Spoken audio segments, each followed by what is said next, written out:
people. And it's quite interesting. There is a very interesting commentary. When I was in college, one of our lecturers, he recommended that commentary. It's Explore the Book. Explore the Book by Sidlow Baxter. And I often refer to that commentary, and it has very nice, beautiful outline. And Baxter, he makes the outline of the book or the book of Deuteronomy in such a way. Actually, the main theme or the main message is the divine faithfulness of God. Is God faithful? Yes. And we can see in the book of Deuteronomy the divine faithfulness. Actually, he divides it into two parts. The book looking back and looking forward. Retrospective and prospective. And from that point, from 1 to 11, we can see Moses is looking back, what all God has done in the lives of the people. And from 12 to 34, he is looking forward, what is about to happen. What is the theme? We are just repeating some things. The theme. Actually, you see that it says a lot about history, historical, legislative, and also auditory, which actually is encouragement, exhortation. You know, like probably if your dad is going away for a business trip for a long time, and he will always advise, exhort, encourage his children. Be strong, he will say, be faithful, you must do this, you must do this. So it's a kind of encouragement from Moses to the people of Israel, because he knows that the time has come for him to die, and he will not make it to Canaan. It consists of, it's called the speech. It's like a speech. You know, in college, maybe when you were, actually in myself, I can remember in college we used to participate in this oratory contest.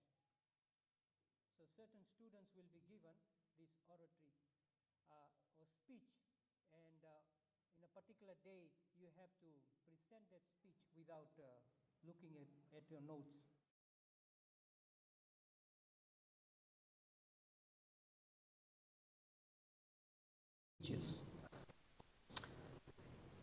Just outlining the 4 speeches are these: announcing Moses' disposition from the office of leadership. He's changing, he's moving. Reviews the Decalogue, which is the 10 Commandments. The 10 Commandments is the basis of the covenant between God and his people. That's the covenant. You know, it's a bit like the marriage covenant. When you get married, you make a certain covenant with each other. And here God is making a covenant with his people.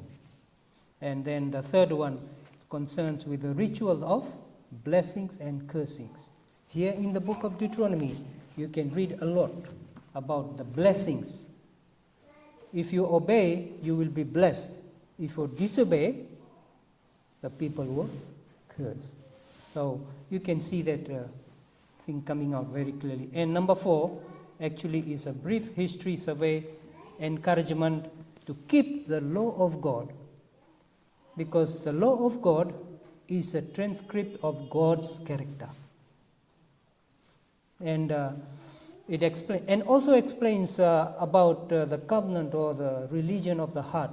Do you know Jeremiah?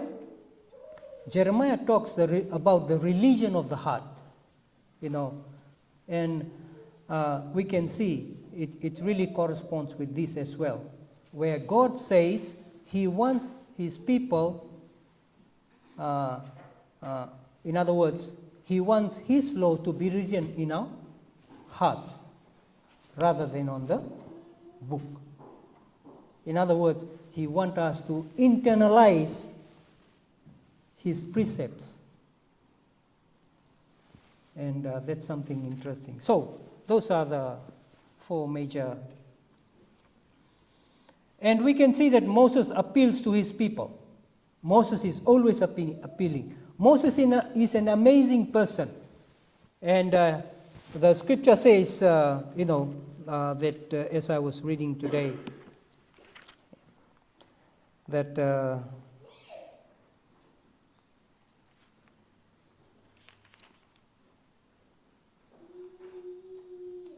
that Moses, when he passed away, he says there was no person like him. Moses, the servant of the Lord. He died, and there in the land of Moab, according to the word of the Lord. And he was buried in the valley in the land of Moab, opposite Beth Peor. Yeah, it says Moses was 120 years old when he died. His eyes was not dim. Like myself, I'm using glasses because I can't read without glasses. It was not for Moses. His eyes was very strong. It says his eyes was not dim. I'm reading verse 7 and 8. Yeah. He was 120 years old. When he died, his eyes were not dim, nor his natural vigor diminished. Or he was still strong. So I was wondering, how did he die? But it says that Moses was still strong. So the children of Israel, they wept for Moses in the plains of Moab 30 days. So the days of weeping or mourning for Moses ended. Then Joshua, he took over. When Joshua took over, it's very interesting. I'm reading 34, verse 9. Now Joshua the son of Nun was full of spirit of wisdom, for Moses has laid his hands on him. So the children of Israel heeded him and did as the Lord had commanded Moses. And verse 10 says, but since then there was not arisen in Israel a prophet like Moses, whom the Lord knew face to face. Amazing, eh? God encountered him face to face, said, when he went to bring the 10 Commandments. What an experience.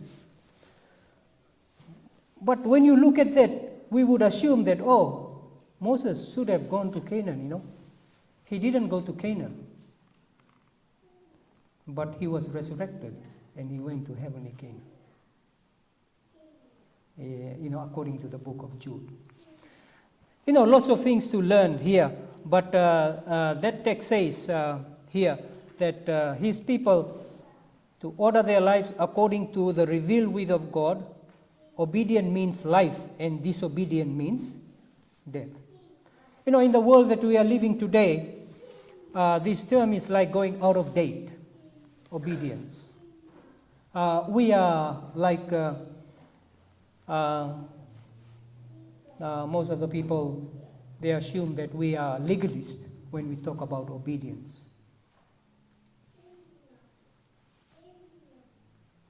But that's where we get life. For example, in this country, we have so many laws.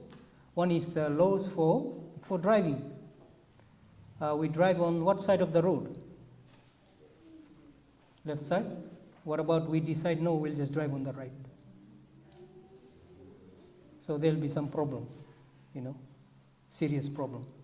Likewise, when God has given